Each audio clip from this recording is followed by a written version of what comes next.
उनका नाम कोई नहीं लेता। दुनिया उसकी गुणगान करती है जो फर्ज के लिए मरता है, किसी की भलाई के लिए मरता है, देश के लिए मरता है, उसी का नाम इतिहास के पन्नों में दर्ज होता है। नेता बहुत हुए, मन से मैं ऐलान कर रहा हूं, मऊ जिला में बहुत बड़े बड़े नेता हुए, लेकिन क्या कोई कल्पनाथ राय पैदा हुआ? क्या बात है बा? हमने ऐसा नेता नहीं देखा पूरे पूर्वांचल में। नाम इतिहास के पन्नों में दर्ज हो गया। ऐसे लोगों का नाम लिया जाता है, दुनिया गुणगान करती है उनकी।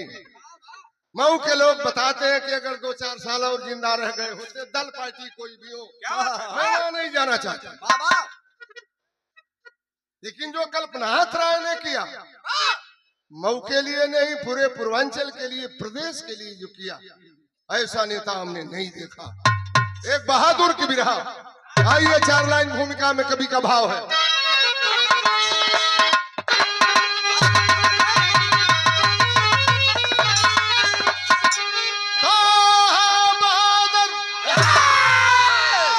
बहादुर वही आन पर जो करेगी कयामत नहीं है फिकर, जन्म दिया धरा इस धरा हित मरो,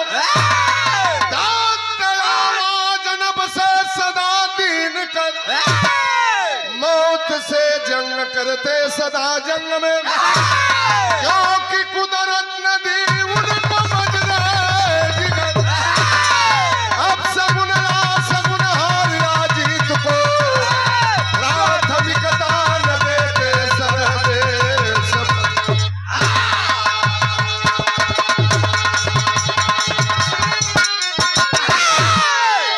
बिरहा में कलन गजल के तर्जबा। बनारस के 2 बड़े शायर चांद और पुतली गाते थे, महफिल में रंगत छा जाती थी। कौन गजल में मास्टर?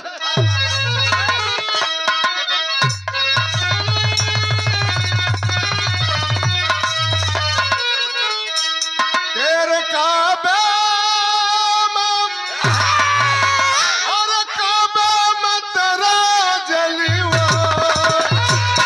काशी में नजारा,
ये 200 रुपए का पुरस्कार भाई संतोष यादव सऊदिया वाले। वाह वाह, क्या बात है। मऊ की धरती से मंच पर बैठ करके मंच की शोभा बढ़ा रहे। बहुत बहुत भैया के प्रणाम बा।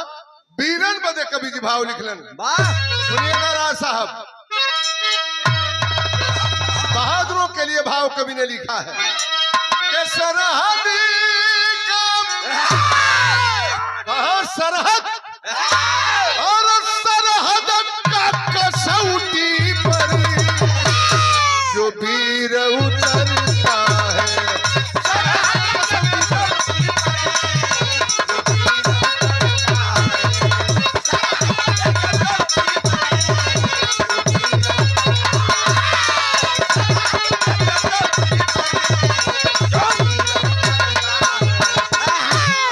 सरहद का कसौटी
आज है जश्न हो रहा, मंत्री के द्वारा सिरसागढ़ का प्रश्न हो रहा।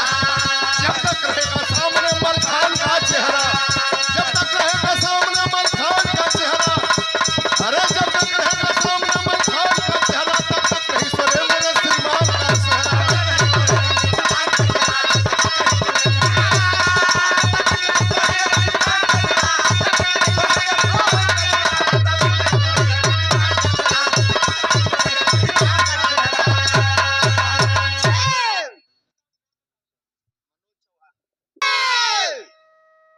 दिल्ली में पृथ्वीराज चौहान विजयदशमी के मेला लगवाउलन। दुनिया के कोने कोने के राजा इकट्ठा हैं कि पृथ्वीराज नियर बहादुर धरती पर केहू ना बा। आज पृथ्वीराज के दुनिया के सबसे बड़का वीर के पगड़ी बांधल जाई। पगड़ी बांधे वाला पगड़ी के लेके चल दिहलस। उनका मंत्री जब इस खबर को पाया है, कहला सरे महाराज, दुनिया के सबसे बड़का वीर के पगड़ी बनवावे चल दिहला। सिरसागढ़ का मलखान, आल्हा उदल का मौसेरा भाई अभी धरती पर जिंदा है, और दुनिया के सबसे बड़का वीर के पगड़ी बनवावे चल दिया। लड़ाई करम, मलखान से जीत के आई तब पगड़ी बनाई। पृथ्वीराज कहना मंत्री तूने तो कलेजे में आग लगा दी, सूरज के आगे तारों की क्या बात करते हो। अभी चढ़ाई करूंगा सिरसागढ़ पर, और सेना साज के लेके चल दिया। विराह में तरज बदल गए बढ़ बंधु।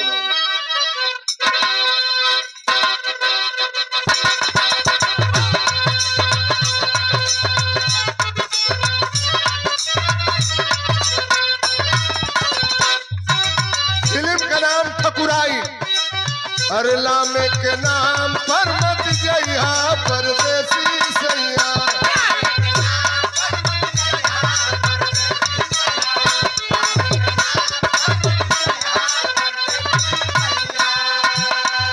हमारे मित्र भाई रामचंद्र पहलवान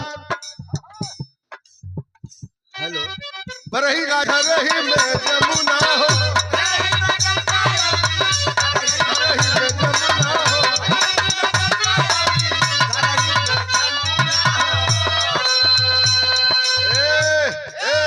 मिली इधर उधर नहीं जाने का। घर ही में गंगा यमुनी, घर ही में जमुना हो।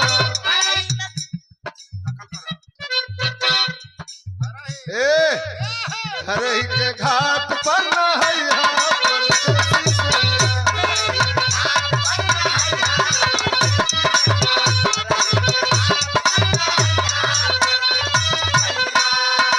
सेना साज के चल देना पृथ्वीराज। अरे काफे सुल्तान की गदरिया नजरिया खूनी।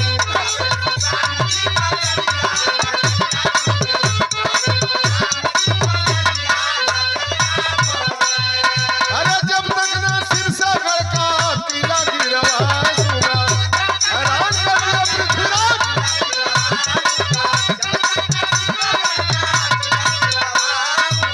जब तक मलखान को ना जमघर पहुंचाए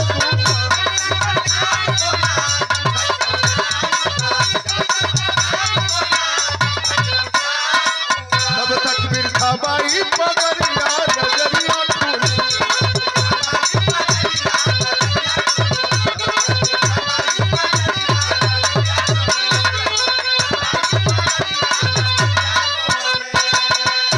चढ़ाई कर दिया पृथ्वीराज। सिरसागढ़ के किले के पास जाकर के ऐलान कर दिया, मलखान अगर तेरी मां ने दूध पिलाया है, ये दिल्ली का राजा पृथ्वीराज चौहान तुम्हें चुनौती दे रहा है। एक बहादुर आदमी को जब चुनौती देगा तो बर्दाश्त नहीं होगा। किले पर बैठा था मलखान। अरे पृथ्वीराज सुन लो, मिटा दे सूरज को दीपक, दिल्ली में ऐसा तेल नहीं। सिरसागढ़ को अपना लेना तेरे बस का खेल नहीं। पृथ्वीराज का अंदर मलखान तुझे तुझे ललकारा है। अरे गीदड़ की कौन कहानी जो नाहर को कभी पछाड़ा है। तुम जैसे घाती मच्छर को चुटकी पर रहकर मल देंगे। हमारी गर्दन को काट काट छाती के ऊपर चल देंगे। से पृथ्वीराज, ये बहादुरों का कर्तव्य नहीं होता।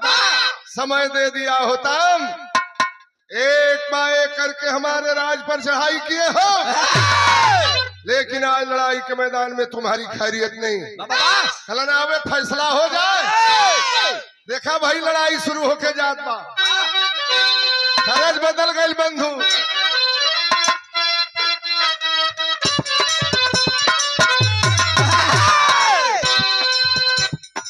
हमरे बलिया के बाला गुरु बतावे ये गीत के कि मिर्जापुर के कजरी, बनारस के ढुनमुनिया,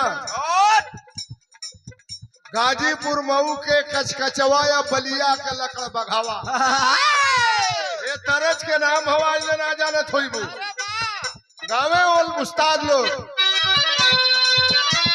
अरे ये बही बारी उमर लचकनिया, गोरिया भर निहुर के पनिया, अरे गोरी के झूले झूलनिया।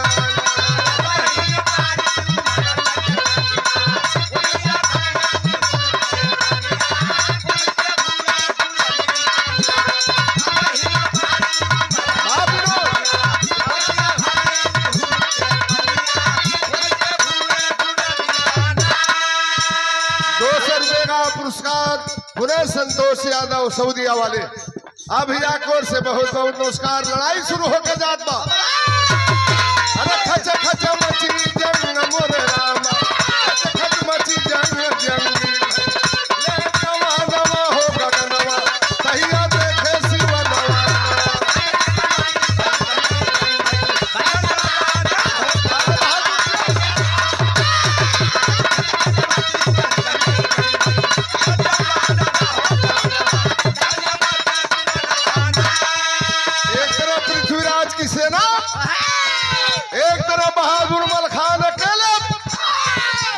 कबूतरी पर सवार होता है, गगन में घोड़ी कबूतरी आई।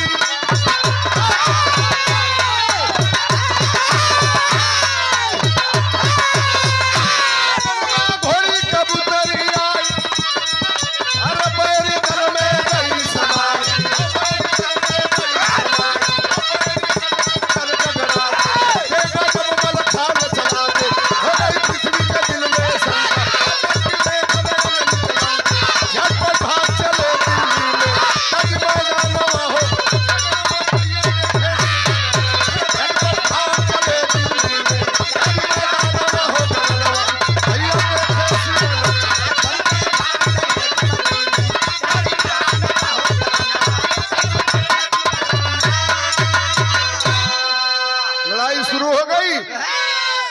पृथ्वीराज के आधी सेना को काट करके तलवार से कर दिया।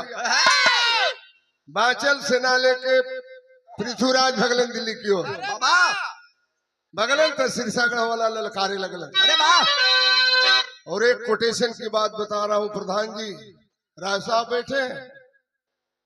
लड़ाई के मैदान में जो हट के लड़ेला वो कायर ना होला, चाहे खाड़े की लड़ाई हो, संगीत क्षेत्र की लड़ाई हो, राजनीति की लड़ाई हो,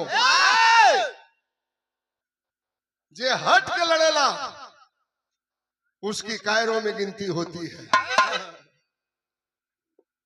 हमारे यहाँ के रहना पहलवान स्वर्गीय हो गए।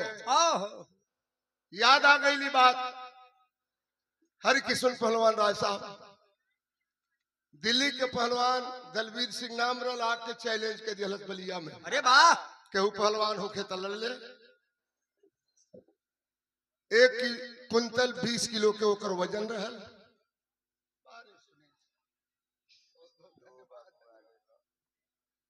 और ये बाबू सुनील कुमार यादव मऊ गाजीपुर पूर्वांचल के बहुत बड़े पहलवान, मनता पहलवान के सुपुत्र अभी पहलवान है। ये सुंदर माला और 500 रुपए का पुरस्कार देकर के बाबू ने सम्मानित किया है। बहुत बहुत धन्यवाद। मालिक सुखी रखे, जिंदगी के हर मोड़ पर सफलता दे। पहलवान चैलेंज कर दियलस। अब भाई ओकर भारी भरकम शरीर रहल प्रधान जी, केहू लड़े के तैयार ना भई। आदमी कलन का हो पहलवान, बलिया के जिला केसरी हो का बलिया के आबरू चल जाई। बहुत बढ़ियार पहलवान रह, लेकिन अंगूठा चढ़लन, अखाड़ा पर चढ़लन। अरे वाह, जब वो बाई पकड़े तो खींच न ले। वो बहुत भारी भरकम पहलवान रह, लेकिन अखाड़ा पर कतरी कटाई के बाई पकड़े तब बाई छुड़ा के अखाड़ा पर घूमे लगे। मने मौका ना दे। 10 मिनट के समय रहल, अखाड़ा पर घूम के कतरी काट के अपन बचाई के समय काट लगे। तो इज्जत बचा लियन, न पटकलन न पटकैलन, लेकिन बराबरी पर कुश्ती भइल। आज लड़ाई के मैदान से छोड़ के भाग जाला, उसकी कायरों में गिनती होती है। पृथ्वीराज सेना लेके भागे लगलन दिल्ली की ओर, और जब भागे लगलन तो सिरसागढ़ वाला ललकारे लगलन। यहाँ मिक्सचर गीत बा, गुड़ऊ पखाऊ झुरका वगैरह के। बाबा छोड़ दिया।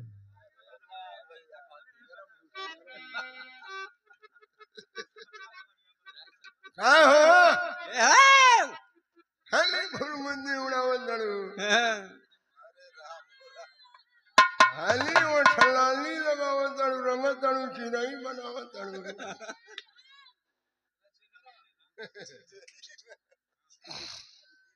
हम बताइला विधा में, पहले के जमाने में हुरका के नाच होके पखाउज के नाच, डफरा के नाच, अब तो ये सब खत्म हो गई। जमाने के हिसाब से डीजे बाजत, आदमी को लड़का लवंडा की जरूरत नहीं, लड़कों को नाच सोच के परछौना करा दे। तो डफरा बजे वही पर 1.5 ताल बजे, जब छरक के लवंडा नाचे। कैसा लौंडा नाचे? बड़ा बढ़िया हुरका के वो बोल बतावे। हुरका के बोल बतावे विनोद, तनी तहू के दे, तनी महू के दे, तनी तहू के दे, तनी महू के दे, गोड़ निक निक भाई, तोहू के निक भाई, तोहू के निक भाई, तोहू के निक भाई। अब ना मिली की राशन से,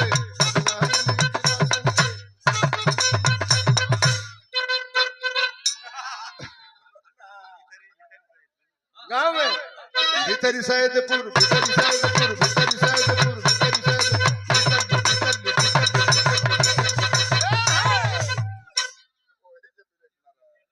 कि हम ना चाहिए ना के बताइए। अरे ये अजय बाबू दीवान जी की ओर से बहुत बहुत नमस्कार। सबके नमस्कार प्रणाम बा। हुरका बजावे, लवंडा नाचे, अरे गवना गवना है हुरका वाली ताल, अरे गवना गवना करवला पियवा घर बैठवला।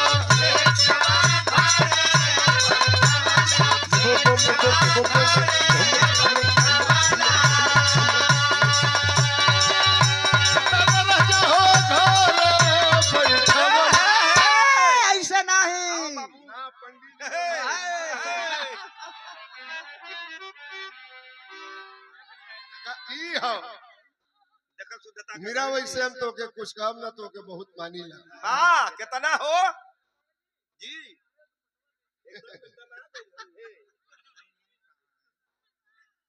चला तो लोग ये अब लास्ट है, पंडित जी करी बात हम के ना आज भर ढील दो फिर देखल जाई। हाँ ढूंढी के नीचे ढील दो।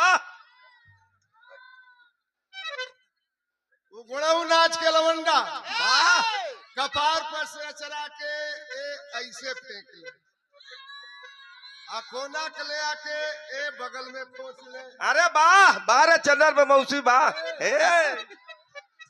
गुरका बजे लवंडा नाचे, अरे गवना गवना करवला पियावा घरे।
देहात का नाच रहे, माटी के गीत रहे। बाबा और ये पूरे 200 रुपए का पुरस्कार हमरे कहीं कहीं वो जमाने में बदल के हमरे उस्ताद लोग आओ। बाबा कैसे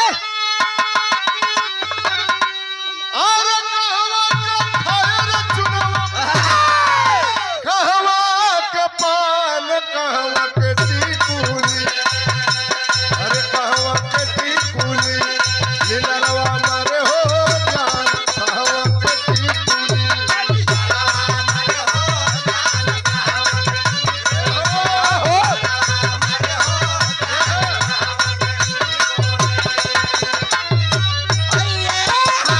दिल्ली की ओर भगले जब पृथ्वीराज सिरसा गढ़वाला ललकारे लगलन, अरे मुसरे गुमान कर मुसरा कलीला में, अरे मुसरे गुमान कर मुसरा कलीला में, हाथी बनल चाहेले बिलार, चाहेले टिटहिरी उठावल, अरे चाहेले टिटहिरी उठावल, अरे टंगिए से गिरी जब पहाड़, चाहेले टिटहिरी उठावल।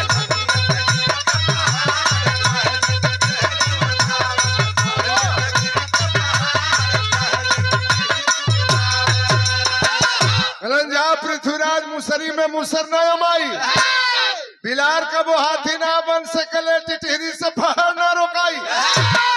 पृथ्वीराज कहला कि एक बार हार गई, सारे हमके मुसरी टिटहिरी बिलार बनावे लगलन। मर्द आदमी के जब बात के गोली लग जाई, किसी शायर ने लिखा है कि खिजाओं में गुलिस्ता का कोई हमदम नहीं होता, कली के मौत का भी बागवा को गम नहीं होता। काश वो भी ये हकीकत जानते होते कि दिल पे जख्म भरने का कोई मरहम नहीं होता। क्योंकि गोली से मार दबो, कट्टा से मार दबो, भाला से मार दबो, दुनिया के कोनो अस्पताल में दवाई हो सकेला मेरे मित्रों, मऊ जनपद के लोगों। लेकिन बहादुर आदमी के बात का गोली लग गई, दुनिया के कोनो अस्पताल में दवाई ना बनल। पृथ्वीराज कहलन कि एक बार हार गई, मुसरी टिटहिरी बिलार बनावे लगलन, एक बार और चढ़ाई करब। या डबल तुरंत चौहान किया चढ़ाई डबल तुरंत,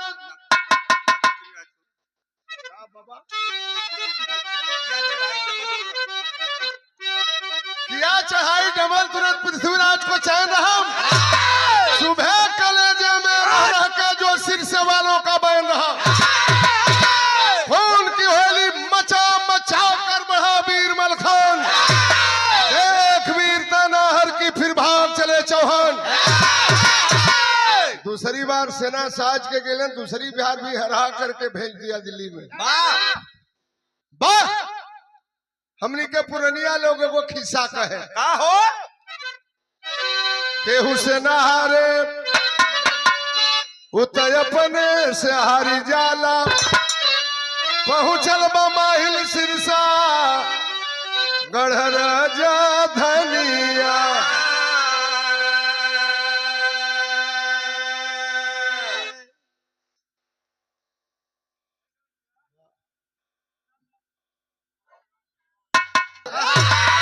इस विरह से कोटेशन में आप सबको बताऊंगा। विरह आप सुने, नंदी भौजी टिकुली बुजरी सिनेरी,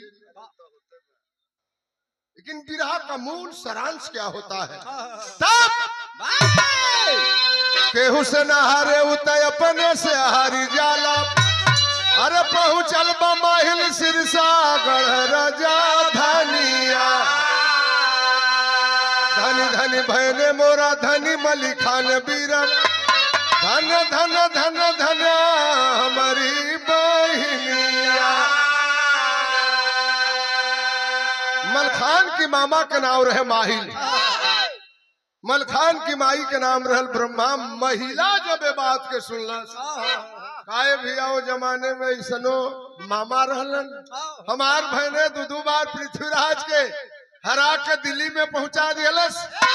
महिला पहुंचल सिरसागढ़ की किला पर, जाके अपनी बहन ब्रह्मा के पैर छू के प्रणाम कैलस। कलश बाहर हमार बहन, अपनी गोद से ऐसन तू बेटा पैदा कैलू जवन पृथ्वीराज पगड़ी बनवावे अइलन।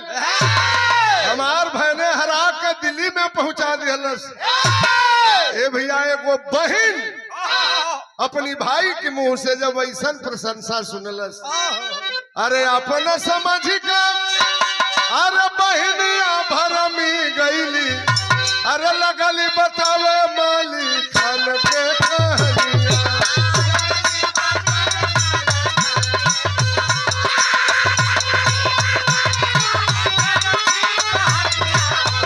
लगली बतावे माली खान के कहानिया।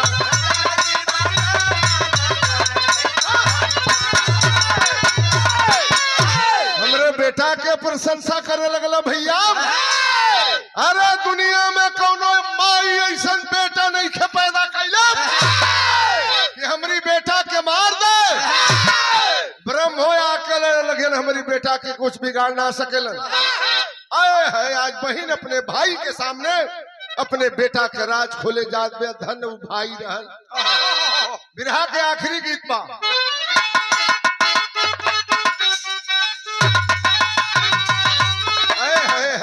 है रे बड़ा दुख हो गया। एक गीत के जगौले रहल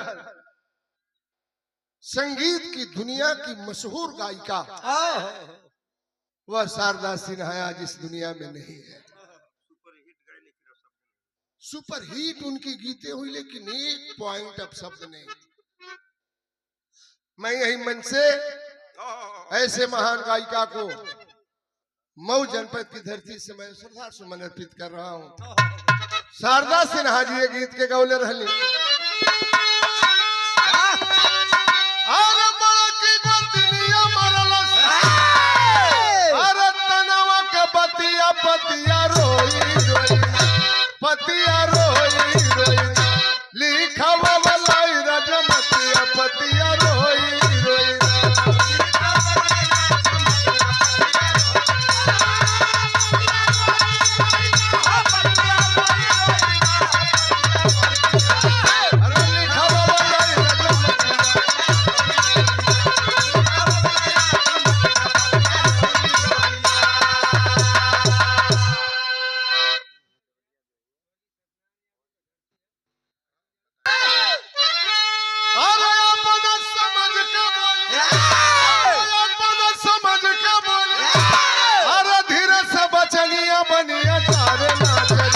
बनिया चारे नाचरी ई ब्रह्मा के लिखनिया बनिया चारे नाचरी।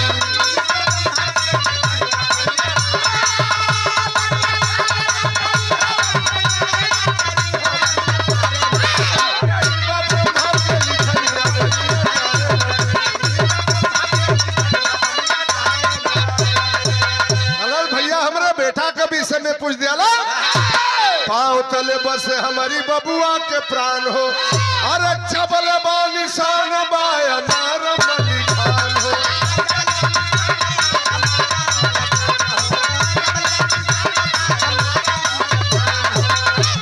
विश्व विजय भरत हो, अरे बोलल बे बहनिया बनिया चारे नाचरी, बनिया चारे नाचरी, जनली ना कर रहलिया बनिया चारे नाचरी।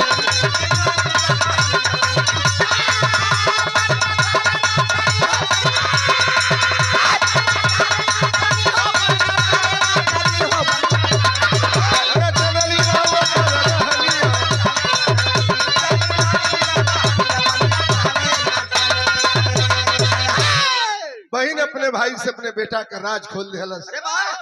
हमरे बेटा की पैर के तलुआ में पैर के नीचे कमल के निशान बा।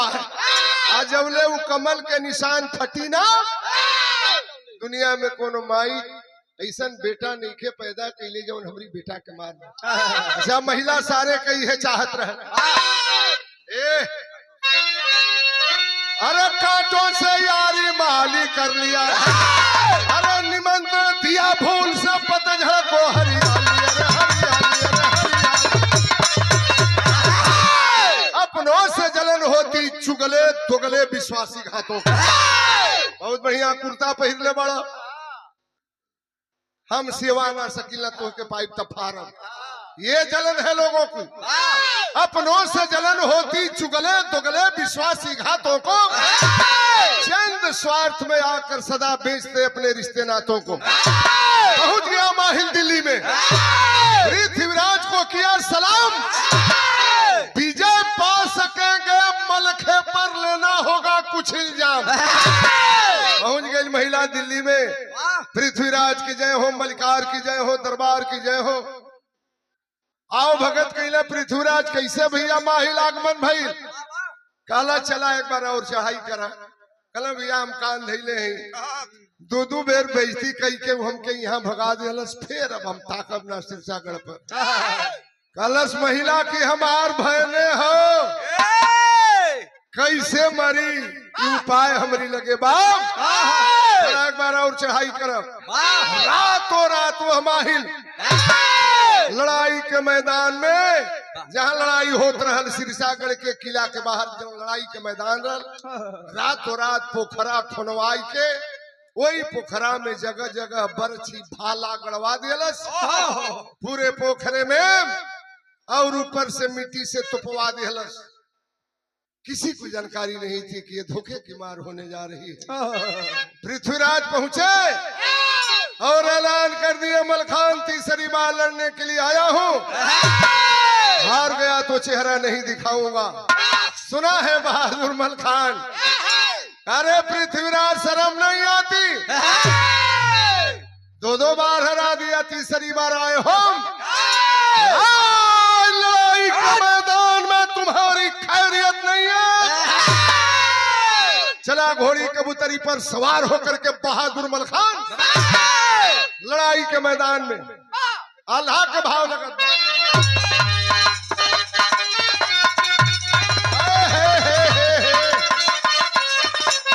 दे दे भैया, ऊपर वाला में तन की सर टेबल दे दे बेटा, हल्का सा हल्का सा।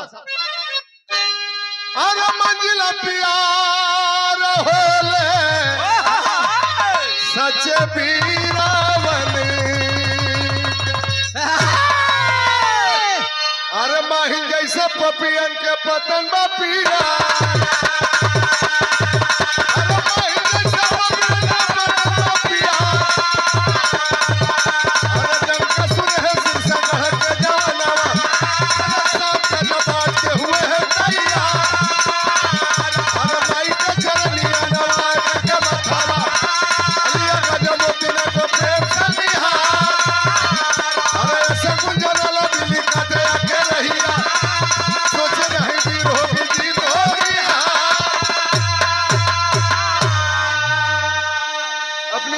पैर छू के प्रणाम कैलन मलखान। मेहरारू गजमोतिन के प्रेम से गले से लगौलन, आशीर्वाद देती है, जाए से ये लड़ाई के मैदान में पीठ मत दिखाइएगा। जो ही किले से बाहर आता है बिलाल रास्ता काट दिलस। एक बात बता दूं, बाहर दूर आदमी जब चल देता है लड़ाई के मैदान में, कभी हारने और जीतने की परवाह नहीं करता। पहुंच गया पोखरे के किनारे पृथ्वीराज की सेना, एक तरफ से मलखान। अब भाई लड़ाई शुरू हो गई। तनिया अल्लाह के भाव बसवरिया है, बसवरिया ला घोड़ी कबूतरिया कभी धरा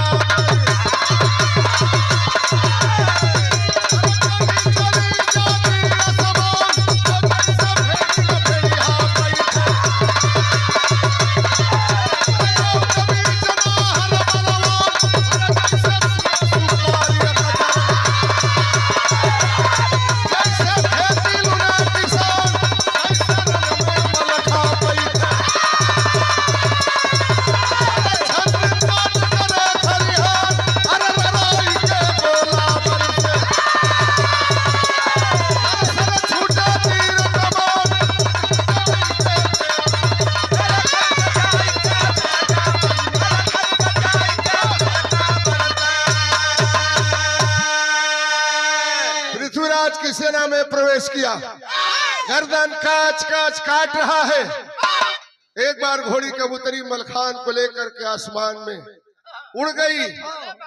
जो ही आसमान से नीचे उतरती है, विधाता की कलम घूम गई, उसी पोखरे में जाकर के गिर गई। एक भाला मलखान के पैर के तलवे में लगा, कमल पत्र फट गया और घोड़ी कबूतरी पर हमेशा हमेशा के लिए इस दुनिया को छोड़ करके चल दिया। घोड़ी कबूतरी सोचलस आज हमार स्वामी धोखा से मरा गईलन, अपने मालिक को सिरसागढ़ के किले तक तो पहुंचा दो। ये वफादारी पूरी शक्ति लगाती है, परछी भाला पेट में धसलबा।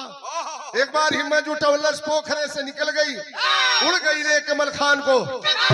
सिरसागढ़ के किले के पास जाते जाते अब सोच गई कि मैं भी नहीं बचूंगी। गिर गई धरती पर, अपने मालिक से एक सवाल करती है और 200 रुपया पुनः हमने संतोष भैया सब्दिया वाले आपके तरफ से बहुत बहुत नमस्कार बा। रो रही है,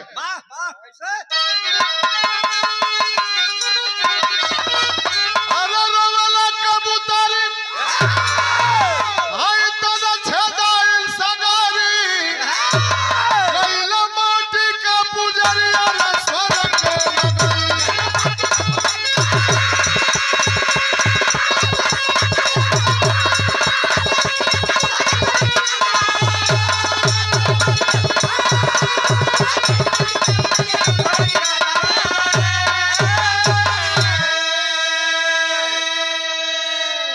सदा साथ रहने का हमसे रहा आपका वादा, और आज अचानक बदल स्वामी कैसे आप इरादा। छोड़नी माटी के शरीरिया स्वर्ग के नगरी। मालिक आपने तो वादा किया था कभी साथ नहीं छोड़ूंगा, चले गए तो धोखे से मारे गए रण में अतुल वीर मलखान। लज्जित हुआ करम पर अपन सदा है तू चौहान, आईना बिरवन के कदरिया स्वर्ग के नगरी।